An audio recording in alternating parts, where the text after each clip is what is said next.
Vocês sabiam que nossos antepassados jogavam uma espécie de futebol há muito tempo atrás? E devo ressaltar que essas partidas eram mais difíceis e acirradas do que as competições que estamos acostumados a ver hoje em dia na televisão ou estádios de futebol. Motivação era o que não faltava, afinal, o perdedor provavelmente era sacrificado e servido de oferenda para os deuses. Talvez daí tenha nascido a expressão vença como se sua vida dependesse disso. E nesse caso, não era apenas força de expressão, de fato dependia.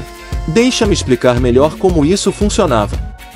Há mais de 3.000 anos atrás, algumas civilizações das Américas Central e do Norte inventaram um jogo de bola que tinha pequenas variações de acordo com a região e o período em que foi praticado. A ideia havia surgido por volta de 1400 a.C. na civilização Olmeca, que se desenvolveram nas regiões tropicais do centro-sul do atual México durante o período pré-clássico. Habitando o local aproximadamente entre os anos de 1500 até 400 a.C., os Olmecas são considerados o berço de todas as grandes civilizações mesoamericanas que vieram depois. Pois foi a primeira a construir grandes cidades no México, que incluíam também colossais quadras para se praticar o curioso esporte de bola. Na língua asteca, a palavra Olmeca significa povo do país da borracha. Devido à região onde eles viviam que era repleta de seringueiras, sendo ali o local de onde tiraram a matéria-prima para a fabricação das bolas usadas no jogo. Com o passar dos séculos, a prática sofreu algumas alterações nas regras e ganhou variações regionais. Para os astecas, a modalidade ganhou o nome de Tlachtli. Já os maias o definiram como Poctapoc.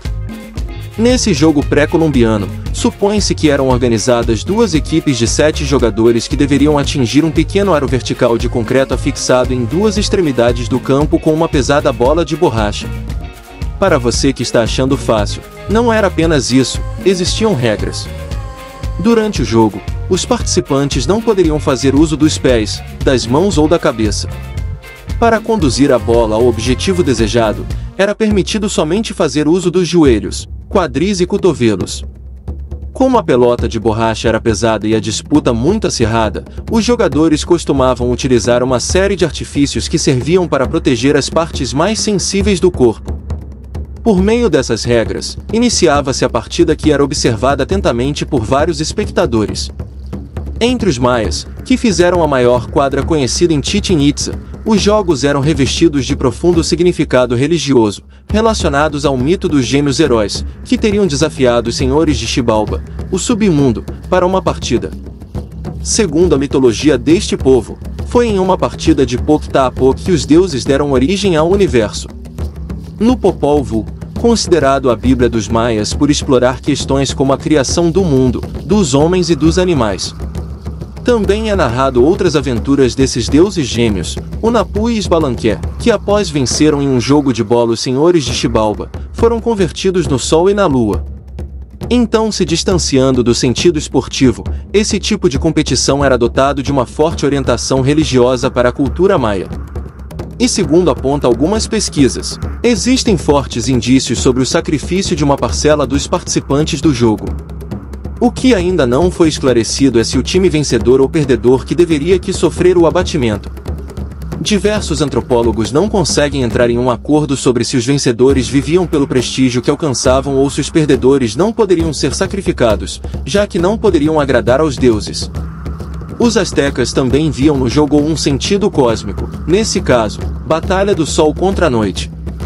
Na capital asteca, Tenochtitlan, o principal campo de jogo ou de bola era chamado Teotlacho, que significa, no campo de jogo de bola sagrado, aqui eram realizados importantes rituais. Os festivais aconteciam durante o mês chamado de Panquetzalistli, levantamento de bandeiras, que é o 15º mês do calendário nahuatl de 365 dias. Durante este mês as festividades são realizadas em homenagem ao deus Huitzilopochtli dos astecas ou mexicas. E isso incluía o sacrifício humano de 4 cativos em honra de Huitzilopochtli, que era o deus do estado e da guerra para a civilização asteca. Também era o padroeiro da cidade de Tenochtitlan, capital da Confederação Asteca. Segundo a tradição na rua, passaram-se 4 eras que terminaram em desastre, e vivemos na 5ª criação.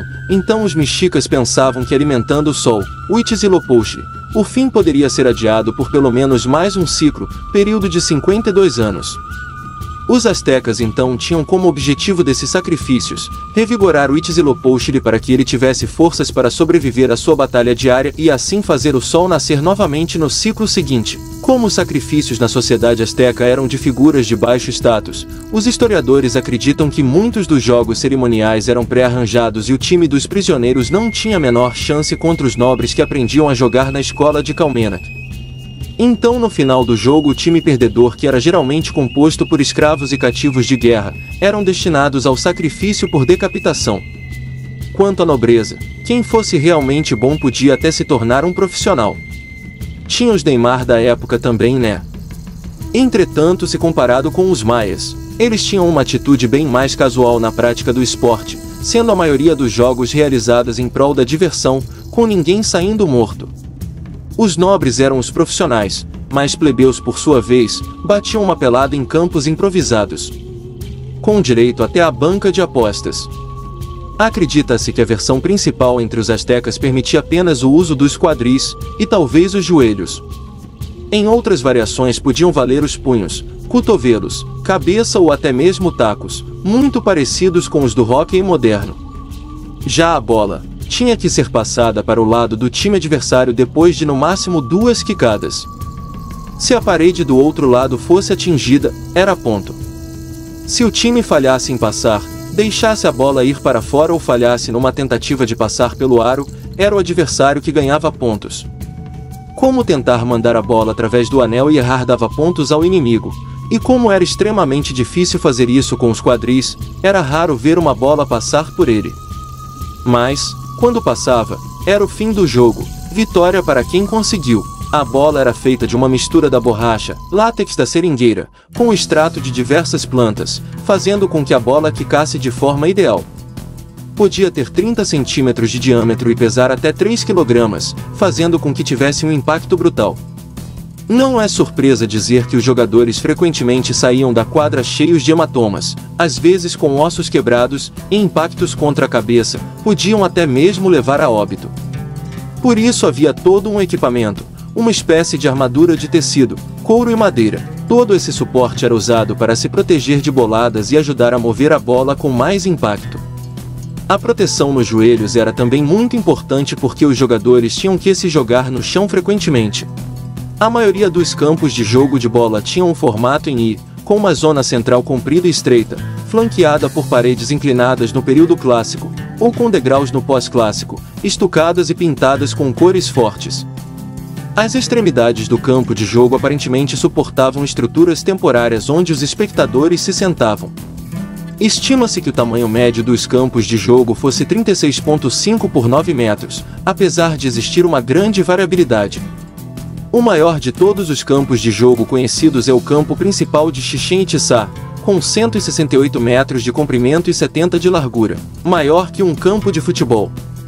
Esses enormes campos eram espaços públicos utilizados para diversos acontecimentos culturais da elite e para atividades rituais como atuações musicais e festivais, e claro, o jogo de bola.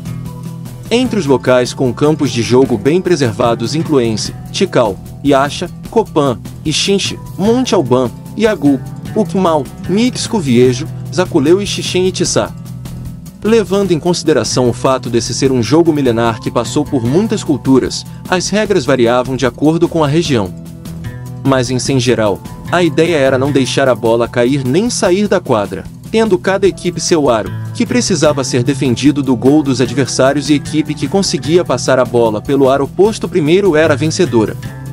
Assim, os mesoamericanos jogaram bola por quase 3.000 anos, até a conquista espanhola, ou bem mais, se você considerar o lama, jogo praticado ainda hoje na região de Sinaloa, que usa os quadris para jogar a bola de um lado a outro.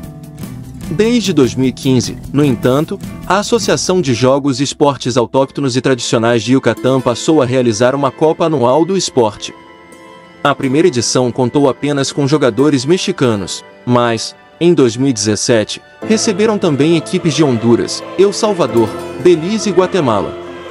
A iniciativa pretende resgatar as tradições das populações originárias da região e conta com a participação de antropólogos, historiadores e arqueólogos na reconstituição das regras.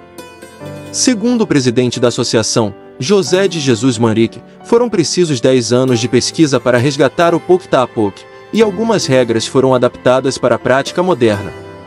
As equipes são formadas por 4 pessoas e o jogo transcorre em 2 tempos de 15 minutos. Assim como nos antigos jogos maias, o primeiro a fazer um gol é o vencedor da partida. Caso ninguém marque naquele jogo, o campeão será decretado pelo número de pontos acumulados ou perdidos durante os 2 tempos, a depender dos lances efetuados. Sentar-se sobre a bola, por exemplo, implica uma perda de 3 pontos. Os sacrifícios humanos, é claro, foram banidos. Na altura em que os espanhóis chegaram às Américas, o Poc-Tapoc era praticado da região em que hoje fica o Arizona até a Nicarágua, tendo se espalhado também pelas ilhas do Caribe, como Cuba e Porto Rico. O México ostentava, disparado, o maior número de campos. Ainda existem hoje 1.500 espalhados pelos sítios arqueológicos do país, alguns deles com 3.500 anos. No sítio arqueológico maia de Chichén Itzá, no estado mexicano de Yucatán, ainda se pode ver pinturas que retratam o líder da equipe vencedora segurando a cabeça decapitada. O corpo do adversário jaz de joelhos, e sangue em forma de serpente jorra de seu pescoço. Esse jogo impressionava tanto que o conquistador Hernán Cortés chegou a enviar para a Europa uma equipe de jogadores de bola mexicas para se apresentar diante do rei Carlos I, pouco tempo depois da conquista dos astecas pelos espanhóis.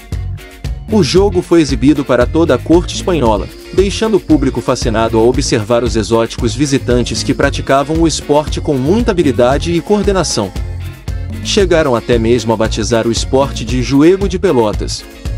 Muito bacana, não é mesmo? Vou deixar um link na descrição para vocês verem como o esporte é praticado nos dias atuais. E o que vocês acham desse esporte virar uma modalidade olímpica ou ser praticado globalmente assim como o futebol? Claro, sem os sacrifícios. Agradeço a sua atenção até aqui. Um forte abraço e até o próximo vídeo.